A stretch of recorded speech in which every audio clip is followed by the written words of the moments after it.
is Denise, and if you are new to my channel, thank you for stopping by. I'm gonna go ahead and give you a second so you can subscribe to my channel. And don't forget to go ahead and click that notification bell while you are subscribing so you won't miss another video, okay? And if you are not new, thank you as always for being loyal. You guys know I appreciate you, all right? So let's go ahead and get right into this video. So today I'm going to talk about why I chose to become a speech language pathologist, why I chose SLP, that's what we are called for short. Medical speech language pathologist, communication specialist, communication and swallowing disorder specialist, speech language and swallowing specialist. Guys, the names are plentiful, okay? I prefer to just call myself the medical speech language pathologist. Such a long name. So so growing up, I wanted to be, for the longest, I remember wanting to be a fashion designer. I love fashion. I kind of fell out of it a little bit just because, you know, sometimes you don't be having the resources you need to get what you want. But I still feel like growing up, I really dressed cute. I was really into how I looked, how I was styling things. So fashion is definitely still like a top priority for me. I really do enjoy fashion. I also remember going through a phase where I wanted to be a dentist because dentists were able to kind of create their own schedule, and I really like the idea of that. I also wanted to be, I considered a lawyer. And what else did I consider? I think there's one more thing I considered doing, but I can't recall what it was. But fashion designer was like, I was really into that. I really didn't think there was any other career that I would really want to do or I would fall into. I just kind of didn't want to be in school forever. I felt like I really didn't want to have a buku amount of loans and student debt. I wanted a good job that, you know, that was going to provide me with some substantial income.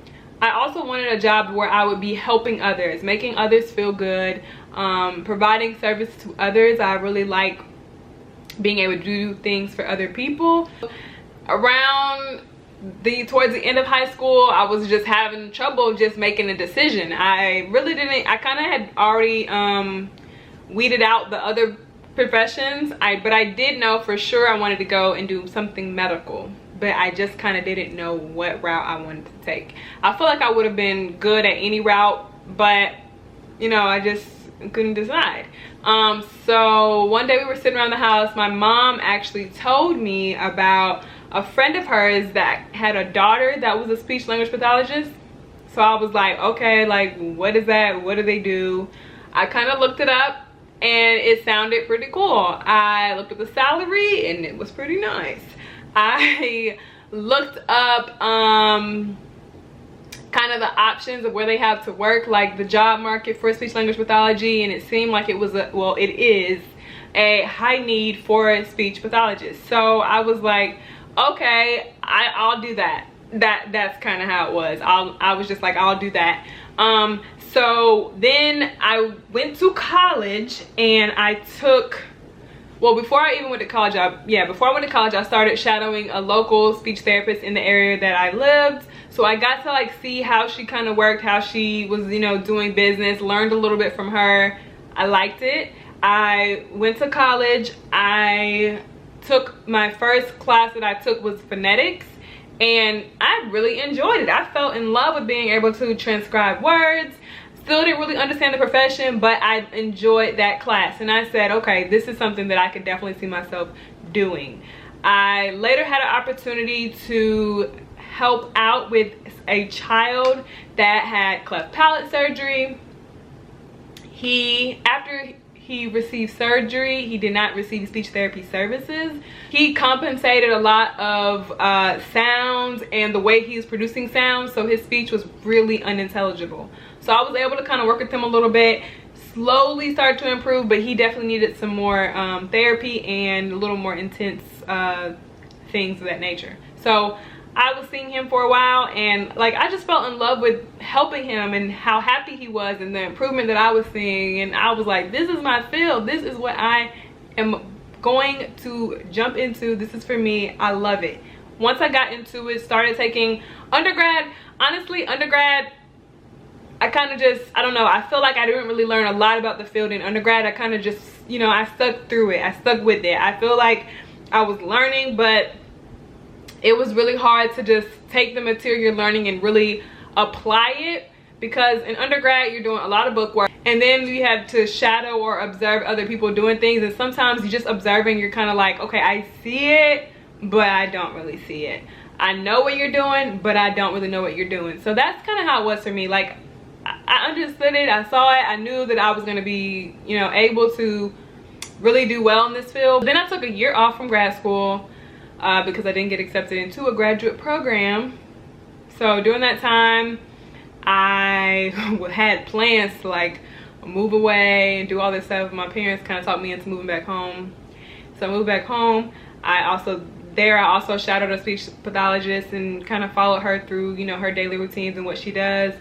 And when I did that, I got a little more experience, gained a little more understanding of, you know, what this field was about, what I was doing. Didn't do that for long because I believe the facility wanted me to go through like all these requirements afterwards to keep coming, and they didn't really have everything set up, because I think it was the first time they actually had a student try to come and observe a clinician that was there, a therapist. So I didn't do that for long, but I ended up getting accepted into grad school, and I was like ready to go. So I was really excited about that. Got accepted to HU, you know, Howard University. And that is where I learned so much about speech language pathology. Guys, oh my God, grad school is where you're going to learn the most, and you're going to be able to apply what you're learning into real situations and really understand why you do some of the things you do. Most people really don't know what a speech language pathologist is. When they hear it, they're like, I can speak fine, I don't really need your help, I don't need you. But we work with people and we help people with everything here to here, literally from your brain to how you swallow, internally, externally. We learn so much of the anatomy, and literally it's a full body picture. So we have to know everything that's going on that's affecting those functionings, affecting how you're thinking, affecting your memory, affecting your judgment, affecting how you eat, affecting how you swallow, affecting your swallow function. Like, there's really a lot that goes into it, from literally infants, teaching feeding, to geriatrics that may have either had a stroke, maybe they have a neurological disorder, maybe they have Parkinson's, dementia, things of that nature. So we really do a lot, and we help a lot of people, and the opportunities in the field are endless. Okay, you can work just about anywhere, and if you don't see a place you can work, you can create your own lane. That is the beauty about it. This field is so rewarding and so flexible. You can do whatever you want as long as you're within the guidelines of that you're provided, but you can jump into anything. I've known people that opened up private practices and they only see adults, or private practices that only see kids, or private practices that are catered to kids with autism and helping them learn how to regulate their emotions, how to communicate in their environment. If you only want to work with geriatrics, you can do that. If you only want to work with traumatic brain injuries, you can do that. If you want to further your education and study the neurological functions, you can do that. You can literally do whatever you want to do. If you want to work in the NICU with medically fragile babies, which is something that I'm interested in one day, and you want to help them with their teach them that feeding, that suck swallow, because they weren't able to really learn that, you can do that. Like, you want to work with just, you know, early intervention, early babies learning to eat, feeding aversions. Like, guys, literally you can do whatever you want to do, okay, and create your own lane. There's some things that I want to do that I'm not gonna really talk about on camera, but like, I'm excited to one day do them and accomplish them, Lord willing, because I feel like it's just a rewarding feeling, especially when you're passionate about something, when you're doing something that you truly enjoy, and you can have the freedom to do this and still have a good balance of your own personal life and do what you want to do. Some people I know only work part-time in the field, okay? You can do so much, guys. Voice disorders, voice modification, like, you name it. so much. I'm so excited to be a speech language pathologist. I feel like I made the perfect decision. I feel like I made a great decision with this field. There is a lot of learning that needs to be done. Some people kind of take it for granted and skate across and, you know, get stuck in their routines, and they don't really educate themselves outside of the norm, because there are things that you do that just work and you get comfortable doing things that work. But if you challenge yourself in the field and challenge what you're learning and challenge the information that you're learning, making sure that you're maintaining culture, you're maintaining cultural competence, make sure that you're maintaining evidence-based practices in throughout your daily routines or throughout your practice, your treatment, your evaluations, you're gonna be an excellent clinician. You're gonna see improvements in your patients, and you're gonna feel great about it. I was just really inspired to be in a field that really helped other people, that allowed me to have an impact in someone else's life. I'm all about speaking, inspiring, and impacting, and this is definitely my impact. Being able to work with the child that had the cleft palate surgery, and oh my god, cleft palate, cleft lip, that was just amazing, and that just really ignited my drive to just really continue and just know that I'm gonna make differences in people's lives, literally. And I have patients every single day that are as new as I am, and being new in the field, you're kind of like starting from the bottom, now you here type thing. And sometimes you're learning, but you're also building your confidence, and sometimes that gets overlooked because some jobs see you as, you have what you needed to have this job, we expect you to perform the job, and people don't really check on you in that aspect of, hey, she's also building confidence, she's also learning 20 million other things, and sometimes battling with, am I making the right decisions, am I, you know, doing the right things for my patient, I really want to make sure I'm doing the best thing. And sometimes, you know, you are put in situations where you have to make decisions on the spot. Sometimes you have to provide education to family members. Sometimes you have to make clinically appropriate diagnosis about patients.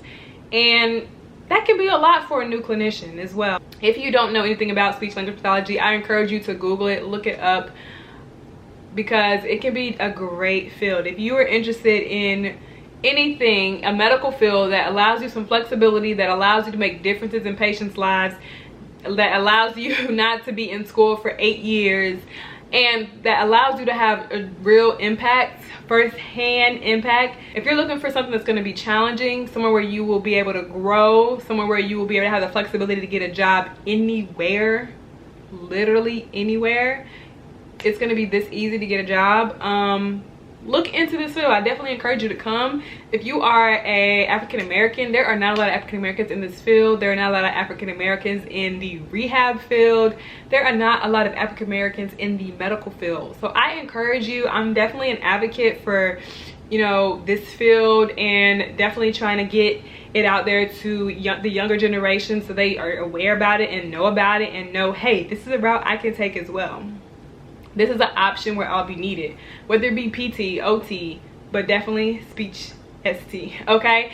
So that's kind of why I got into this field, guys. I know I was kind of all over the place towards the end, but hopefully you understand my little journey. If you want to hear more about speech language pathology, make sure you visit my page, The SLP Way, or follow me on Instagram. Everything is down in the description box below. I'm posting information, will be posting information, will be launching my blog that's going to have a lot of information. So like, I'm working on some things, and just follow my journey.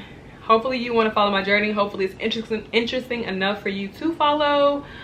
And yeah, I hope you enjoyed this video. If you did, you know what to do, and I will see you guys in the next video. Bye.